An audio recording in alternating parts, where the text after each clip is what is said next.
তো hello friends, আমি Sandeep and আপনারা দেখছেন লার্নিং দুনিয়া 2.0 ইউটিউব চ্যানেল। তো ফ্রেন্ডস, আবারও কিন্তু আপনারা যারা অর্গানাইজার টিচার বা সংগঠক শিক্ষক নিয়োগ প্রক্রিয়ার সাথে যুক্ত চাকরি প্রার্থী রয়েছেন, তো মূলত তাদের জন্য আজকের এই আর্জেন্ট ভিডিওটা কিন্তু ক্রিয়েট করা। তো দেখুন ফ্রেন্ডস, আপনারা জানেন যে গত দুদিন ধরে আমরা সেরকম কোনো অফিসিয়াল আপডেট কালেক্ট করতেই কিন্তু পারিনি। তবে আপাতত আজকে বিশেষ কিছু খবর পেয়েছি, তাই আজকের এই ভিডিওটা কিন্তু ক্রিয়েট করছি। তাই আজকের এই ভিডিওটাকে একটু মনোযোগ সহকারে ভালো করে বুঝে নিন। তো দেখুন ফ্রেন্ডস, আপনারা সকলেই কিন্তু অনেকটাই আশাবাদী যে বর্তমান সিচুয়েশনে দাঁড়িয়ে 14-17 আইনি জটলা মেটার পর প্রাথমিক শিক্ষক নিয়োগ প্রক্রিয়ার সাথে যুক্ত প্রাথমিক শিক্ষা পর্ষদের পক্ষ থেকে 2022-এর টেট পাস চাকরি প্রার্থীদের জন্য 50,000 শূন্যপদের নোটিফিকেশন প্রকাশ করা হবে ইন্টারভিউয়ের।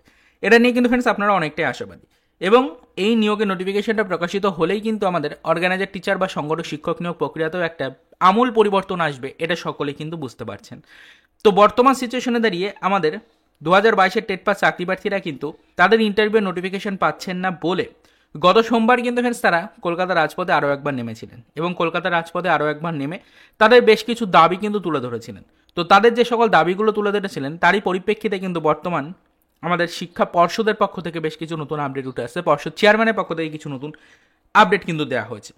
তো দেখুন ফ্রেন্ডস, আমরা সকলেই কিন্তু অনেকটাই আশাবাদী ছিলাম যে সামনে ইলেকশন রয়েছে, ইলেকশনের পূর্বেই কিন্তু 14-17 যেহেতু আইনি জটলা কেটে তাদের রিক্রুটমেন্ট প্রসেস সম্পূর্ণ হয়ে গেছে, তো সেক্ষেত্রে কিন্তু অবশ্যই এবার হয়তো এই মার্চ মাসের মধ্যে আমাদের জন্য 50,000 শূন্যপদে ইন্টারভিউ নোটিফিকেশন প্রাথমিক শিক্ষা পর্ষদ প্রকাশ করতে পারে।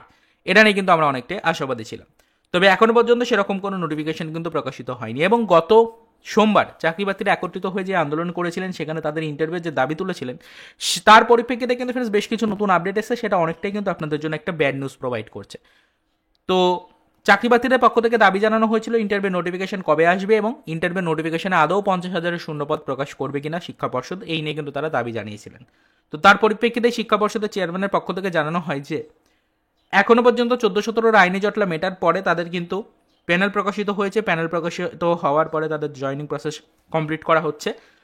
তবে এখনো পর্যন্ত তাদের জয়নিং সম্পূর্ণরূপে কমপ্লিট হয়নি, সেই কারণেই কিন্তু ফ্রেন্ডস আপনাদের জন্য নোটিফিকেশন এখনও প্রকাশ করা সম্ভব হচ্ছে না।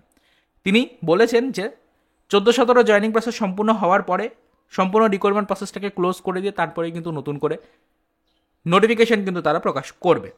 এটা একটা ব্যাড নিউজ আপনাদের জন্য। সেটা কি, যে আপাতত কিন্তু নোটিফিকেশন আসছে না, এটা ক্লিয়ার হয়ে গেল এই বক্তব্যটা থেকে। তো এর পরবর্তী যে ধাপ সেটা হচ্ছে যে আমাদের 50,000 শূন্যপদে কি নোটিফিকেশন আসবে, তো সেই বিষয়টা নিয়ে কিন্তু উঠে এসছে বিরাট বড় একটা জল্পনা। তো যা শোনা যাচ্ছে, প্রাথমিক শিক্ষা পর্ষদের বর্তমান চেয়ারম্যান গৌতম পাল মহাশয়ের পক্ষ থেকে বলা হচ্ছে যে এখনো পর্যন্ত 50,000 শূন্যপদে সেরকম কোনো অফিসিয়াল নোটিফিকেশন প্রকাশের কিন্তু সিদ্ধান্ত নেওয়া হয়নি। তো 50,000 শূন্যপদের নোটিফিকেশন কিন্তু ফ্রেন্ডস অফিসিয়ালিভাবে প্রকাশিত হচ্ছে না, এটা পরিষ্কারভাবে জেনে নিন। অফিসিয়ালিভাবে 50,000 বলে কিন্তু সেরকম কোনো ঘোষণাপত্র কিন্তু এখনো পর্যন্ত নেই। তো বর্তমান সরকারের পক্ষ থেকে যে আপডেট দেওয়া হবে, যা ভ্যাকেন্স পোস্ট থাকবে, সেই অনুযায়ী কিন্তু ফ্রেন্ডস আপনাদের জন্য নোটিফিকেশন পরবর্তীতে প্রকাশ করা হবে। তো 50,000 শূন্যপদ থাকতে চলেছে এরকমটা ভাবা কিন্তু একেবারেই বোকামি। তো এইটুকুই কিন্তু ফ্রেন্ডস আপাতত প্রাথমিক শিক্ষা পর্ষদের পক্ষ থেকে উঠে এসছে প্রাথমিক শিক্ষক নিয়োগ প্রক্রিয়া রিলেটেড অফিসিয়াল আপডেট।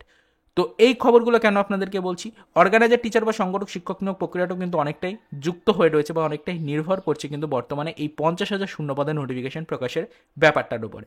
তো এই 50,000 শূন্যপদের নোটিফিকেশন কবে প্রকাশ করা হবে, বা আদৌ 50,000 শূন্যপদের নোটিফিকেশন আসবে কিনা, এই নিয়ে কিন্তু বেশ কিছু আপডেট পাওয়া গেল।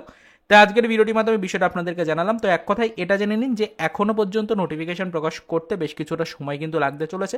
সামনে ইলেকশন রয়েছে, ইলেকশনের পূর্বে সেরকমভাবে নোটিফিকেশন প্রকাশের এখনো পর্যন্ত কোনো তোড়জোড় কিন্তু চোখে পড়ছে না। তো এক কথায় বলতে গেলে আমাদের অর্গানাইজার টিচার বা সংগঠক শিক্ষক নিয়োগ প্রক্রিয়াতে গতি আসতে আরও বেশ কিছুটা সময় কিন্তু ফ্রেন্ডস আমাদের ওয়েট করতেই হচ্ছে। তো এই ছিল বর্তমান পরিস্থিতি। লাস্ট দুদিন এই টপিকগুলোর উপর সেরকম কোনো আপডেট কালেক্ট করা যায়নি, তবে ইতিমধ্যে বিভিন্ন গণমাধ্যম থেকেও এই টপিকটার উপরে বেশ কিছু খবর পেয়েছি, এবং তারই সাথে সাথে কিন্তু ফ্রেন্ডস অবশ্যই বিভিন্ন দপ্তরগুলো থেকে এই রিলেটেড বেশ কিছু আপডেট কালেক্ট করা গেছে আজকের ডেটে। তাই আজকের এই ভিডিওটির মাধ্যমে বিষয়টা আপনাদেরকে জানালাম। অফিসিয়াল বেশ কিছু ইনফরমেশন পেয়েছিলাম বলে তাই বিষয়টা আপনাদের সামনে তুলে ধরলাম। আশা করি সম্পূর্ণ ডিটেলস আপডেট আপনারা বুঝতে পারলেন। তো এই ছিল বর্তমান পরিস্থিতি। বর্তমানে প্রাথমিক শিক্ষক নিয়োগ প্রক্রিয়ার এই 50,000 শূন্যপদে 2022-এর টেট পাস চাকরি প্রার্থীদের ওপরে কিন্তু ফ্রেন্ডস অনেকটাই নির্ভরশীল হতে হচ্ছে আপনাদেরকে। তো এই নিয়োগ প্রক্রিয়ার ওপর একটু নজরদারি রাখুন। আশা রাখছি অর্গানাইজার টিচারেরও খুব শীঘ্রই কিন্তু ভাগ্য পরিবর্তন হয়ে যাবে। তো সেদিকে নজরদারি আমরা রাখছি। যখনই পরবর্তী কোনো আদার্স আপডেট জানতে পারবো, সবার প্রথমে সেটা আমাদের চ্যানেলে ভিডিওর মাধ্যমে কিন্তু ডিটেলসে আপনাদেরকে আমরা জানিয়ে দেওয়ার চেষ্টা করবো। তো চলুন দেখা হবে নেক্সট ভিডিওতে পরবর্তীতে রিলেটেড কিছু আদার্স অফিসিয়াল আপডেট নিয়ে।